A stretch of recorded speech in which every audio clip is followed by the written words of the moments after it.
We are All Souls Unitarian Universalist congregation. I am Reverend Ron Phares. My pronouns are he, him. It's good to be together. Thank you for braving the ice to get here today. And whether right here in warm-blooded proximity or in the pajamaed comfort of your home, we are made one by our attention. I suppose somebody could have come in pajamas and then combined those two things. But can we demonstrate our oneness and our wholeness by giving a hearty wave to our remote attendees? Hello. All right, so all the hands in the air kind of remind me that there is a lot going on here at All Souls, and to find out how you can plug in to that, I invite you to take out your phones, open your photo app, and can we get the QR code? Just point your photo app thing at the QR code, click on the little bullseye dealy-doy thing, and it'll open our newsletter. And that should take you to where you can find all kinds of interesting things going on around All Souls. Also, it's not likely, little spoiler alert, the last time you're gonna use your QR code muscles today.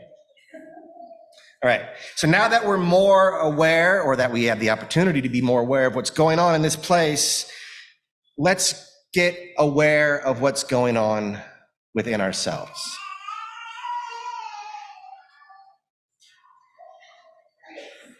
Can we take a breath? Let us prepare for this service by carving out a little space, give it a place to be home. Actually, I'm about to invite some stillness, but I'm sensing some wiggles. So let's stand up for a second. Can we have some wiggly music to shake? All right, shake it out. Get it out. Okay. Thank you, Jay. Thank you, everybody. Now, all right. And one more deep breath just to settle into that seat. Follow that breath and allow it to create a stillness in your heart. Be at home in your body. Allow the cloak of your soul to lend you comfort. Rooted as it is outside of time and circumstance, let it carry you there. Make yourself permeable to the eternal in which you come into being. Let it hold you and restore you. It is in rest that muscles grow, be they material or spiritual. It is in rest that dreams are courted. So let us find a stillness. John O'Donohue writes, stillness is vital to the world of the soul. In stillness, the fragments of your life will have time to unify, and the places where your soul shelter is wounded or broken will have time to knit and heal. You will be able to return to yourself. In this stillness, you will engage your soul.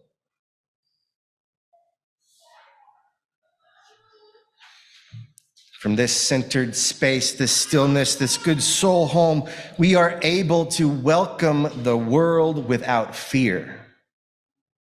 We are able to welcome each other with loving hearts. We are able to feel gratitude for our bodies and the body of the life-giving, dream-saturated land.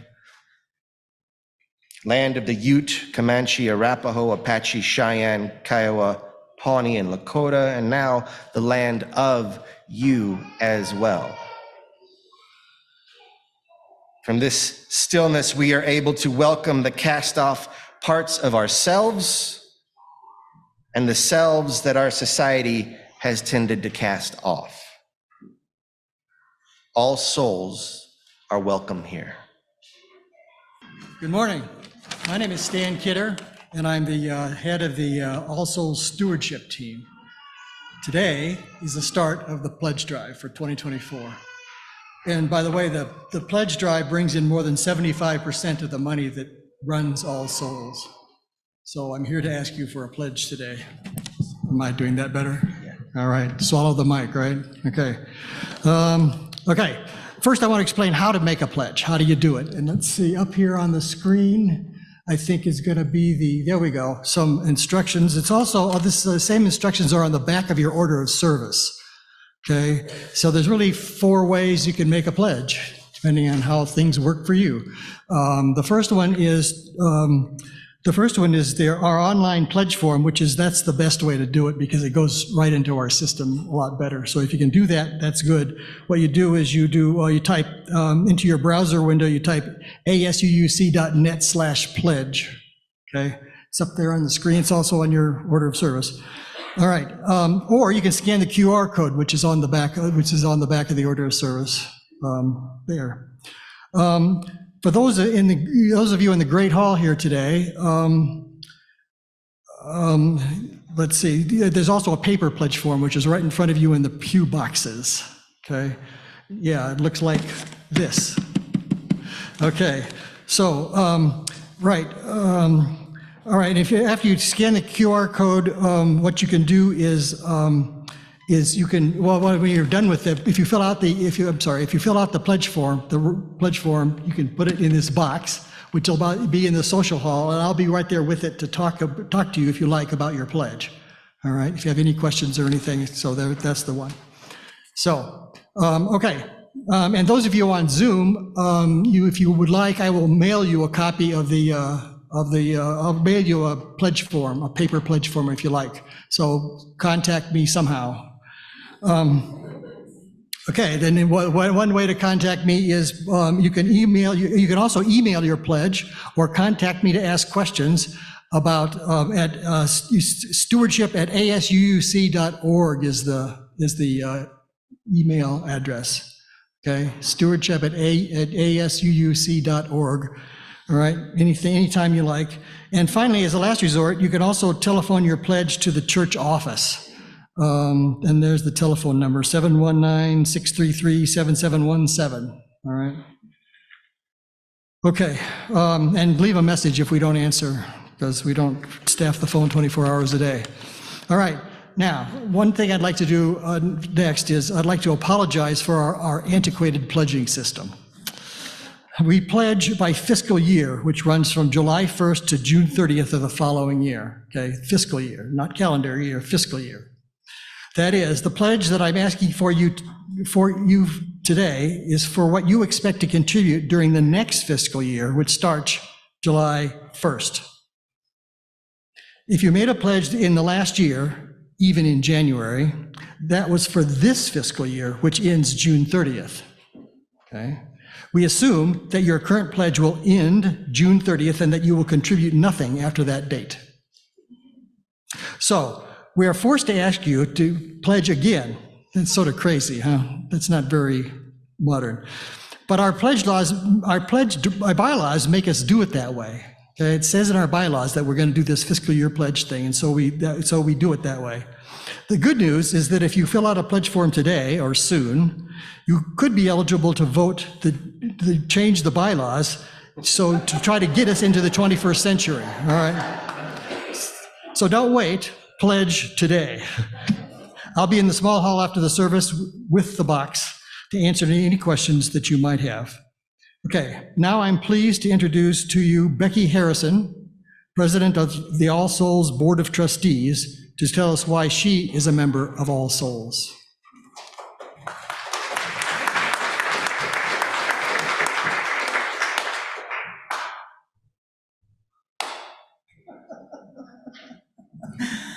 Why I am a member of All Souls. I didn't think very carefully when I said, oh, I'll do that one. And then when I sat down to do it, I went, oh, well, this is sort of easy. You could call it fate, circumstance, happen chance. In 1985, Gary and I were in North Platte, Nebraska, my hometown. We had a baby, we had a toddler. Gary was an architect, and the economy was in decline to the point that there was no construction. So we had to move. We happily found a job for both of us here in Colorado Springs. That's why I'm here.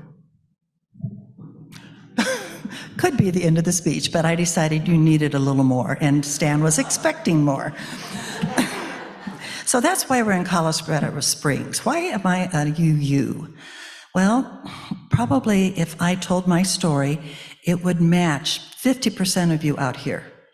I was raised in my mother's church of choice, and we happened to be living in her hometown, and it was her home church. That pretty well settled everything. And my entire, grade school, junior high, senior high, until I went to college, I attended the First Baptist Church in North Platte, Nebraska, where I found my Sunday school stories kind of interesting, but they sounded just like Paul Bunyan and his big blue ox. I mean, this is a nice story, but you want me to believe that? It didn't work for me. And as I got older, my criticisms and my misunderstandings got larger. And it ended up being, as probably for a lot of you, that I was not exactly happy with this, and I needed something different. When Gary and I moved to Colorado Springs, we had a chance to find something different. At that time, there were no Unitarian churches anywhere in Nebraska. So I came down to this church one day on a fine fall morning, and some of you will recognize these names. Toby Easton and Ann Folk were very lovingly putting restorative oil on the front doors of our church that get beaten to death by the morning sun. And I talked to them, and they were delightful. And they told me a little bit about the church, and I thought, this sounds not like my church. I think we'll try it. And we did. And we became members, and we've been members for over 30 years. So now your question probably is, and why are you still here? I do have a progression to this story. What I really, really love is that when we went through the new member class, we were encouraged to develop our own faith system. We were encouraged to figure out what worked for us.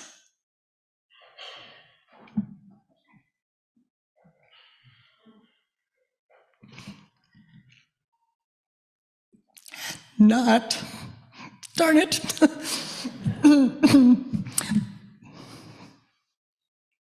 Not what I was to believe, but what I thought I could believe. It was comforting. I didn't feel guilty. I wasn't ashamed. As a child, I asked a lot of questions, and they're encouraged here. And I think what makes it so important in this time is that if we take our kids and we ask them to ask us questions instead of telling them what they should be believing, they start becoming thinkers.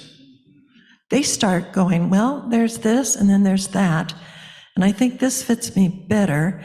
And they start getting to become rational adults who don't follow blindly. And we need that quite badly. So that's my story. Sorry for the emotion. So this church needs to go into eternity. All you churches do. So with that in mind, if you haven't started your discovery of your faith system that works for you, get busy. I've worked on it for 30 years and I'm still not quite there, but I think if we all do that, we can make a huge difference. Thank you.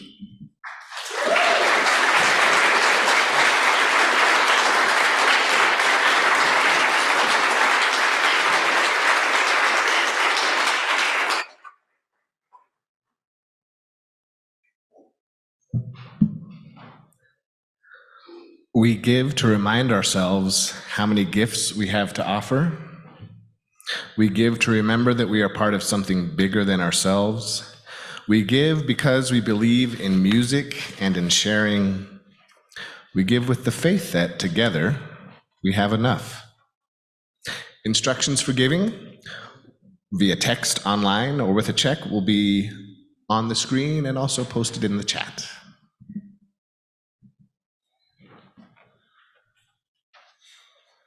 This congregation receives these offerings with deep gratitude and the commitment to spend them in our efforts to do some good in this world.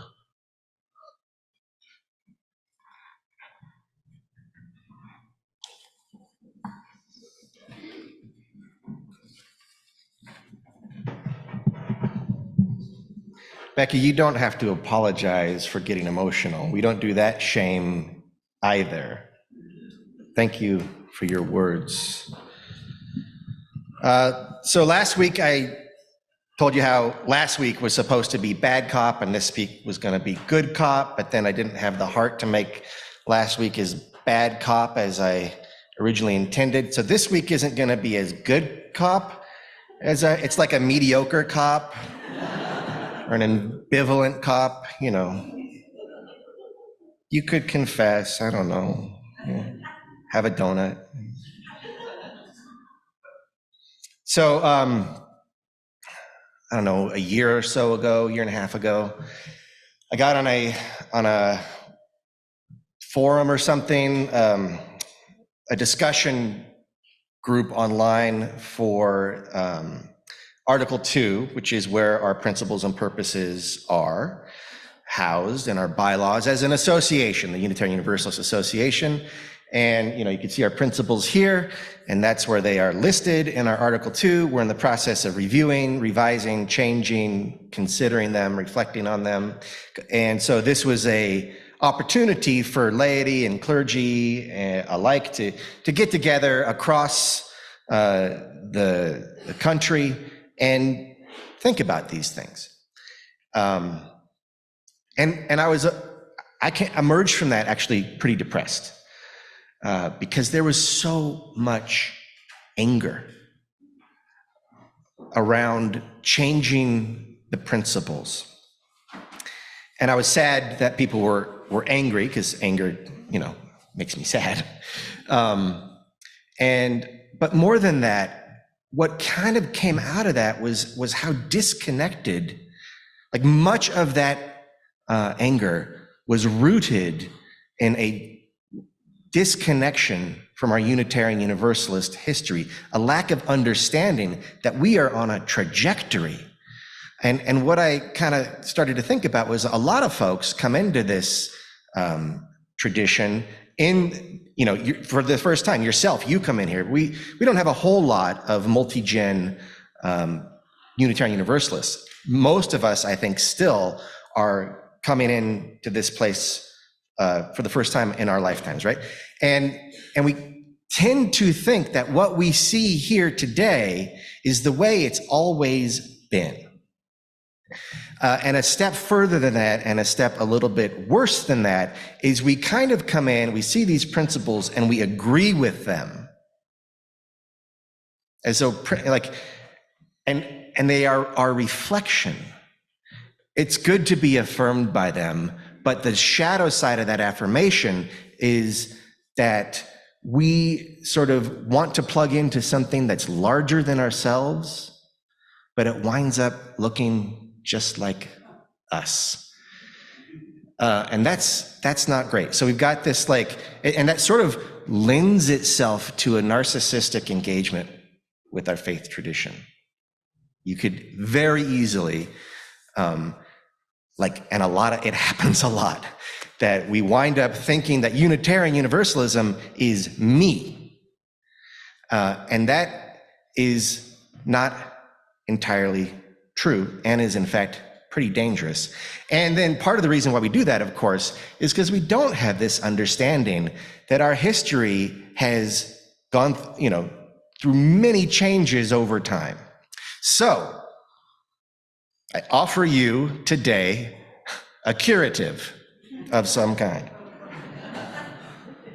Yes, so that we won't fall into these traps as easily as we otherwise might. So we are going to sprint through some aspects of Unitarian Universalist history. I'm leaving a lot out. I've got now like 13 minutes to do this in. And so buckle up. Already lost my place. All right. Okay, so the reason why we're going to do this, by the way, is because some of these stories will harken back to last week, where we talked about having stories of moral courage that we share with each other. We have a lot of stories of moral courage in our history, so I'll tell some of them. Not all of these things are going to be morally courageous, but some of them will be, so you could use that to stack your hand with stories of moral courage from our tradition. Also, we're hoping to demonstrate that you sit within the womb of an institution that is rife with morally courageous stories, and to help you understand that you are part of an evolving tradition, and that where we are today will not be where we are 30 years from now. I hope, right? We have a living tradition. Okay, that's why, by the way, we do Foundations of Faith once a month. I did not know this person who Molly taught us about today until I heard the story that you heard today too. So I very deeply appreciate Molly and her colleagues bringing her to our attention. And it's just another example of connecting with our history. All right. So she's going to give you more detail about everything that I'm about to tell you over time. Once upon a time, there were Unitarians and Universalists, neither of which were a religion or a tradition. They were just perspectives on, in the case of Unitarians, the nature of God, one, or Universalists, the path to salvation, which is everybody gets saved, Universalists, all right? And they were just perspectives. Over the centuries, those perspectives persisted and emerged through a lot of persecution as heresy. It became their own institutions of specific mainline Christian denominations, the U's and the U's, the Unitarians and the Universalists, and they had offices. They're institutions now, right? Okay, so that's a broad scope. We started off not as a religion, but as a perspective. We evolved into different religions. We haven't yet merged, okay? Fast forwarding from like the 2nd century to the 1500s, Michael Servetus was a scientist and theologian in the early 1500s.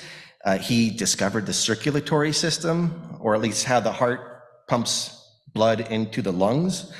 And this is during the early frenzied stages of the Protestant Reformation. He was an antagonist to John Calvin, and sort of to Luther as well, but especially to John Calvin, so much they had a bit of a rivalry. And John Calvin said, if you come to Geneva, we will arrest you and put you on trial for heresy. And because Servetus demonstrated moral courage, he went on his way to Spain. I think he decided to go to Geneva. I don't know where he was coming from. But Calvin arrested him, convicted him, and burned him at the stake. Can you imagine loving this perspective on God at the time? That was the vocabulary, so much that you would put your life on the line for it and not recant. Right? We sit in these pews because of that type of action. Okay, 100 years later, some religious folk in New England came up with the Cambridge Platform. They were irritated with the Church of England. They came up with this thing called the Cambridge Platform. They didn't want to be ruled by England anymore. You could almost think of this as a proto-declaration of independence from England itself. It was from the Church of England that we were claiming our independence at this time. And so they wrote this Cambridge Platform, which established something called congregational polity, which means that you all are the top authority in our tradition, that the congregations themselves are the highest authority. It is also why we have to do pledge drives, by the way, because, you know, if you want to run the place, you got to fund the place. So it was an incredibly important document and established congregational polity, which is almost, it's as close to orthodoxy as we get. We refer to it quite a bit. It set the trajectory for how Congregationalist churches at the time, there were still not Unitarian churches per se, but out of Congregationalism, Unitarian emerged. All right. One aspect of the Cambridge Platform that is very important is that it calls us to care for our fellow congregations. And this is something that we've kind of forgotten over time, but that a lot of clergy are trying to remind us of. So they called it communion of churches. And part of the communion of churches is we take thought for each other's welfare as churches, that we consult with each other on any topic where another church has more familiarity or information, that we admonish another church when necessary, even to the point of getting together and saying, you are not Unitarian Universalists anymore. Now, we haven't, to my knowledge, ever done that. It's not too late. And we also give financial support to poor churches. Okay, so it's a very important document that you all need to know exists. And again, we are here and operate in the way we do because of that. When did I say that was? 1600s. Okay. Fast forward now, post-Revolutionary War, 1800s, a fellow named Hosea Ballou, which has like the best name in the history of Unitarian Universalism. He's kind of known as the father of universalism as a tradition. So now Unitarianism, which actually has been somewhat of a tradition in Europe, is really taking root in America, and universalism is also taking root, and they're kind of establishing themselves as American institutions. Hosea Ballou was or is known as the father of American Universalism. He wrote a treatise on atonement, which we might be investigating in our Theology on Tap in 1805, where he said that Jesus did not die for our sins. This, blew the minds of most of his religious contemporaries. He felt that God was love, and that a just God would not create beings to condemn them to an eternity of torture. He said that humans were created to be fulfilled and happy. He rejected the Trinity, so he was actually a proto-UU because he was Unitarian in his theology. And for all of that, he earned a brick through his window. How many people here have ever had someone throw a brick through their window? Oh, one person, okay. We'll hear that story. I imagine it wasn't pleasant. Yeah, I would imagine it would be terrifying. And yet, so an illustration of moral courage, he persisted in his theology and really established a whole tradition in America. Some decades later, the transcendentalists of the Unitarians start to arise, and this was really made possible by a bookstore, Elizabeth Peabody's bookstore in Boston-ish. I don't know. Looking at Boston-ish. It's Boston-y. Things were smaller back then. You could accidentally be in a different town and not know it, but I think it was in Boston. Anyway, I always think of her bookstore as the womb of Unitarianism, or of Transcendentalism particularly, which very much influenced Unitarianism. She would order books from all over the world as theology was really like breaking the seams, breaking its constraints in Europe. And we were learning about Indian philosophy and Chinese and Japanese traditions and philosophy and all these Eastern traditions. She would get these books. And so your Emersons and your Fullers and your Thoreaus would go to her bookstore, where she also hosted salons to discuss these things. And they really expanded our consciousness of what religion could be. So I mentioned Thoreau. He was born a UU and then got so irritated, much like Emerson, by the way, that he left us. Emerson left us because we were in terms of worship, he called us corpse cold. Although I don't think that he was particularly super scintillating in his, liturgical moves either, but whatever. And Thoreau left us because we were in terms of social justice, he thought that we were too timid, right? So he sort of gave us some remonstration on his way out the door. But he was, and we still claim him because we don't care if you left us, Thoreau. You were us once, and we love what you said, and we've hopefully evolved up to where you are. Of course, he was imprisoned for a little bit for not paying a poll tax, right? And so the taxes were being taken to support the war effort, U.S. against Mexico, and he said that was unjust, and so spent time in jail where he partially he wrote entirely, but partially wrote it in jail, civil disobedience, which of course was then taken up many years later by both Gandhi and Martin Luther King, and formative of their thought and how they won freedom for their people. But okay, I don't want us to get too proud, right? We're not telling these stories necessarily for us to be proud, but to see that we have a path that we can walk because our ancestors have walked it. I don't know that we just get to say oh, good, we influenced Dr. Martin Luther King and Gandhi, aren't we spectacular? That's not where I want us to go with these stories. I want them to call us onto the path that they walked. Thoreau sort of was prescient in his articulation of what we now claim as our values, in that he elevated the life of the spirit over the material to some degree, insofar as everything was interconnected. He never said the interconnected web of life, but he meant it, right? He described it. He had an ethos of simplicity and a reverence for the divine in nature, and justice and inclusivity were extremely important to him. I gotta take a drink of water here. Theodore Parker was another transcendentalist.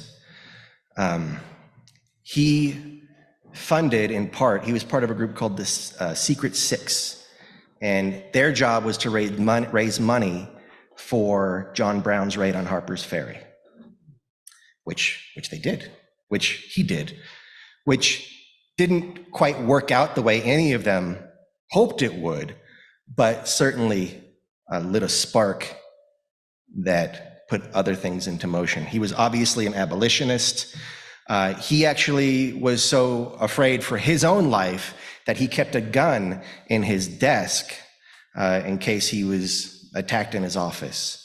So again, demonstrating moral courage. He also wrote this amazing piece, which we will look at in Theology on Tap, called The Transient and Permanent in Christianity, in which he said the Bible is transient.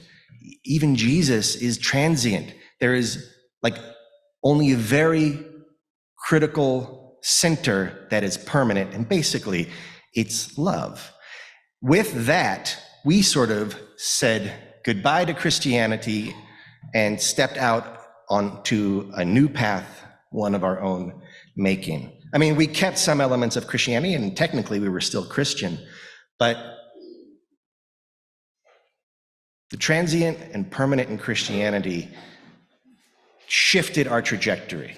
And so we are, again, here, I think, as a direct result of that. All right, I'm going to go faster. So that was like in the mid 1800s, right? Right before the Civil War. He died, by the way, as John Brown was also dying. Theodore Parker died in Rome because he had tuberculosis. If only he had known about Colorado Springs, he wouldn't have had to go so far. Okay, the Unitarian Universalist Service Committee. I forgot when it came into being, but it helped, as we talked about last week, I think, smuggle Jews and other oppressed peoples, endangered peoples out of Nazi Germany. Like, can you imagine what it took? Like, would you sign up for that job? It's incredible, right? That is truly putting your life on the line for somebody else, living into our Unitarian Universalist values. Take that, Thoreau, right? And then in the 1960s, 1961, we have the U's, the Unitarians, and the Universalists merged, right? So we weren't always UUs. Unitarian Universalism is still in its, I had to do math really quick, but we're still in our first century of existence, even as we are also millennia old, somehow at the same time, because these perspectives on God and salvation, started being discussed in the first century. So that's true that we started in the first century. It's also true that we didn't start until 1961, right? So that's when these two traditions merged. And I would say at that time, it also was another step outside from a mainline sort of Christian understanding of religion. In fact, at that point, humanism really starts to take root as a theology, so to speak, in our tradition. And I would say even became a de facto dogma for about 50 years. Even though we say we're non-dogmatic, it was the main line of thought in Unitarian churches, Unitarian Universalist churches for about 50 years. I think that's morphing even as we speak, which is excited. We're in a time of change. Also in the 60s, 1965, in fact, they were trying to change the Voter Rights Act, and a bunch of folks went down to Selma, and a bunch of Unitarians went down to Selma to help out the folks down there.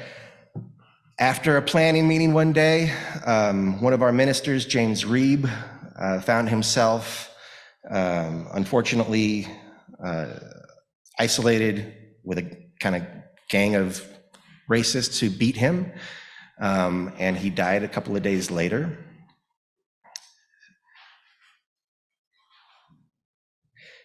And Martin Luther King said something that is very compelling at his funeral service. He said that James Reeb was murdered by the indifference. He said they weren't murdered by white supremacists. That instead, James Reeb was murdered by the indifference of every minister of the gospel who has remained silent behind the safe security of stained glass windows. He was murdered by the irrelevancy of a church that will stand amid social evil and serve as a taillight rather than a headlight, an echo rather than a voice. This is a heartfelt challenge to me, and I hope to us, that we start, or that we continue to act like headlights and not taillights, that we're not echoes, that we don't hide behind these stained glass windows. And it's working on me. I mean, it's having an effect on me, and I don't know where it will lead, but there you have it. Also, a woman named Viola Luizzo was also helping with the Voter Rights Act in Selma, and she was shot and killed by a car full of Klansmen on March 25th of that year. So these are people who obviously took their faith and what their faith compelled them to do quite seriously. And paid the ultimate price for it, which is something that I want us to meditate on. Where is that for us? My mentor, Reverend Susan Frederick Gray. This is back in the early 2000s, refused to marry anyone until it was legal for gay people to be married in Arizona. I think that took moral courage also. We've had in September 1969, Reverend James L. Stoll demonstrated moral courage by publicly coming out as gay. He was the first ordained minister in the United States or Canada to do so, of any major religious group. We also ordained, so he was already ordained. We ordained our first openly gay minister in 1979. Two of them, Reverend Douglas Morgan Strong and Reverend Mark Bellatini. We ordained our first openly transgender minister in 1988, and that was Reverend Sean Dennison, and he's still in the pulpit. I don't remember where right now, but he's still preaching. So we've got our principles. I am running late, right? Our principles haven't always been our principles. They started as six principles that didn't look anything like any of these. That was in 1961. In 1984, we added the respect for the inherent web. The inherent web? Yeah, sure, it's inherent. The web, the interconnected web of existence, and changed the wording of many of the principles. We took out a lot of sort of man language and evolved them in 1984, and they were attempted to be changed a couple of times since then, and it didn't quite work out. And then we are currently considering adding an eighth principle, which reads, journeying towards spiritual wholeness by working to build a diverse, multicultural, beloved community by our actions that accountably dismantle racism and other oppressions in ourselves and our institutions.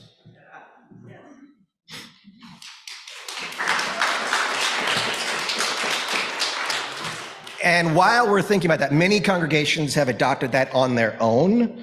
The association has not adopted that quite yet because they put a pause on that as we went back to Article 2 to review it, as we're supposed to do in our bylaws every 15 years to see if in fact we want those principles to stay the same or change. And they are currently, there's quite a radical change that's taking place. I think you've heard me say that in our principles before now. The word love appeared a grand total of 0 times. And now, which is strange to me, now love is the center, the principles are changing to values, and you all will have an opportunity to weigh in on that this spring. All right, that's it for now. I just wanted you all to know that.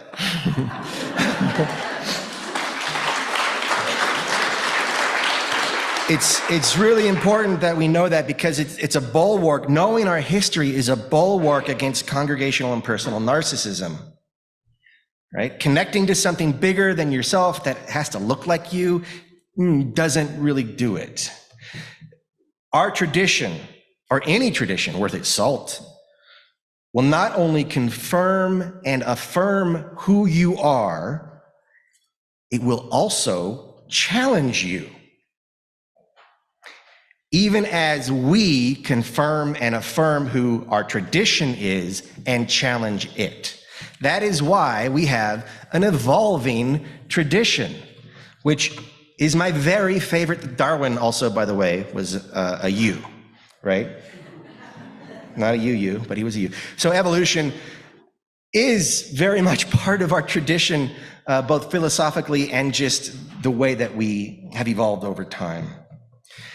Evolution can be scary, thus boldness is required, both for us as a congregation, as a tradition, and as the world that we are influenced by and influence. We need to be bold in our engagement with that, which is also why, because the need for boldness congregationally, traditionally, and in the world is great right now, right? So we need to be thinking about these stories of moral courage. We need to be thinking about how this church can be here forever. And of course, that, thanks to, what was the platform?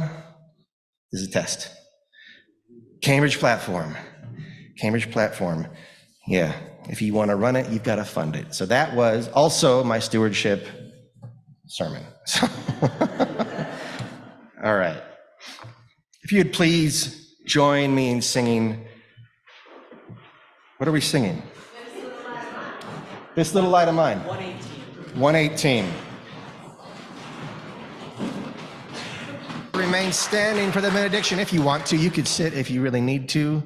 But as we leave this sacred place and time that we have built together, not only just us, but all of our ancestors theologically and congregationally have helped us build this place that we can every Sunday come together and with our hearts and our intentions build again.